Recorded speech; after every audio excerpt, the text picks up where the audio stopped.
सभी को नमस्कार। मैं विजय गौतम, बहुजन भीम खबर जलालपुर से। आज मैं इसमें 200 विधानसभा 280 क्षेत्र में हूँ।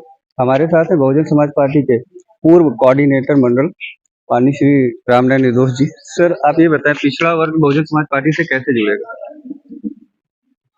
बहुत बहुत धन्यवाद। ऐसा है, अगर आपको नहीं पता है तो आपकी जानकारी के लिए बता दूं, बहुजन समाज पार्टी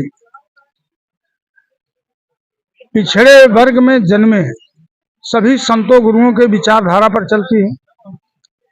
आपके संज्ञान में लाना चाहूंगा कि कुर्मी समाज में जन्मे छत्रपति साहू जी महाराज जो पिछड़े वर्ग से थे, तथागत गौतम बुद्ध जी जो शाक्त समाज से थे, पिछड़े वर्ग से थे, महात्मा ज्योतिबा फूले जो माली बिरादरी से थे, पिछड़े समाज से थे, जिनके आदर्शों पर चलते हैं महामना राम स्वरूप वर्मा जी जो अर्जक संघ चलाए, उनकी विचारधारा को लेकर के माननीय पेरियार ईवी रामास्वामी नायकर जो गडरिया समाज से थे, ललई सिंह यादव जो यादव समाज से थे, एकलव्य जो निषाद समाज से थे।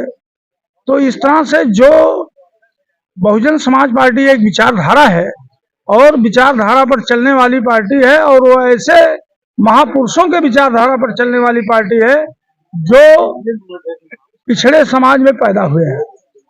आप ये जान लीजिए कि पिछड़े समाज में पहुंचे हुए लोगों को लेकर के पिछड़े वर्ग के उत्थान के लिए, चाहे वो संत कबीर जी रहे हों, चाहे संत रविदास जी रहे हों, चाहे संत गाडगे जी रहे हों, जितने भी महापुरुष हैं, इन महापुरुषों ने समाज को जगाने के लिए काम किया। और उसके बाद इन महापुरुषों की समस्याओं को देखते हुए उनकी लड़ाई लड़ने का काम परम पूज्य बाबा साहब डॉक्टर भीमराव अंबेडकर जी ने किया, और उनकी विचारधारा से प्रभावित होकर के वामसेफ DS4 BSP के संस्थापक मान्यवर कांसीराम साहब ने 14 अप्रैल 1984 को बहुजन समाज पार्टी का गठन किया।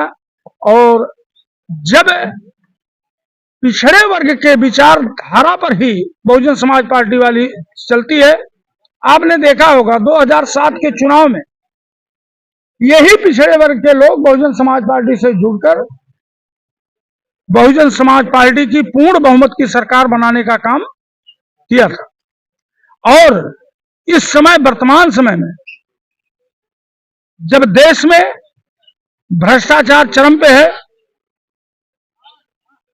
पिछड़े SC माइनॉरिटी के लोगों का हक पूरी तरह से मारा जा रहा है, उनको शिक्षा की व्यवस्था नहीं है, उनको स्वास्थ्य की व्यवस्था नहीं है।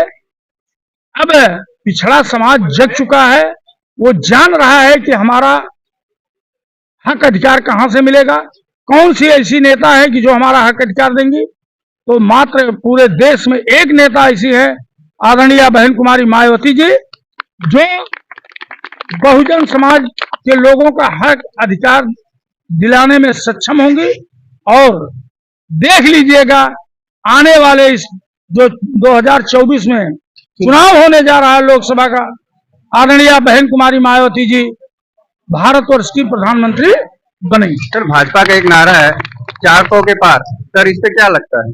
अब 400 के पार उनका जो नारा है वो सही, उन्होंने कहा कि 400 के पार, भ्रष्टाचार 400 के पार, सरकारी उपक्रमों को बेचने का काम 400 के पार। जो आज शिक्षा का लेवल है उस हिसाब से देखा जाए तो बहन जी की सत्ता थी तो उस समय शिक्षा को ज्यादा महत्व दिया जाता। इस सरकार में तो शिक्षा की GST वगैरह लगा के बहुत महंगाई के कारण आम जनता पढ़ाई भी नहीं करवा पा रही बच्चों पे।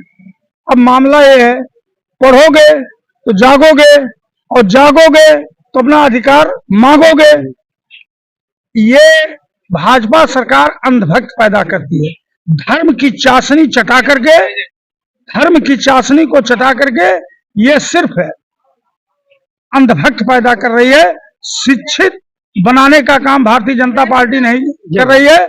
और यही कारण है, चाहे वो आपका IIT हो, चाहे IIM हो, चाहे उच्च शिक्षा जितनी है, इतनी महंगी कर दिया है, इतनी महंगी कर दिया है कि कोई भी मतलब आप ये मान के 99% लोग जो है, चाहे वो बैकवर्ड समाज के हो, चाहे एससी समाज के हो, चाहे माइनॉरिटी समाज के हो, वो अपने बच्चों को पढ़ा नहीं पाएंगे। वो चाहते हैं कि ये अशिक्षित रहे। जब अशिक्षित रहेंगे तो मंदिर का घंटा बजाएंगे, और जब पढ़ लिख लेंगे तो अपने अधिकार की बात करेंगे। लेकिन हम बहुजन समाज पार्टी के लोग हैं, हम तो भारतीय संविधान को मानने वाले लोग हैं, हम बाबा साहब के मानने वाले लोग हैं। तो हम जो है बाबा साहब के बनाए हुए संविधान को, संविधान के तहत अपने हक अधिकार के लिए लड़ते रहेंगे। ये हमारा बहुजन समाज पार्टी का संकल्प है।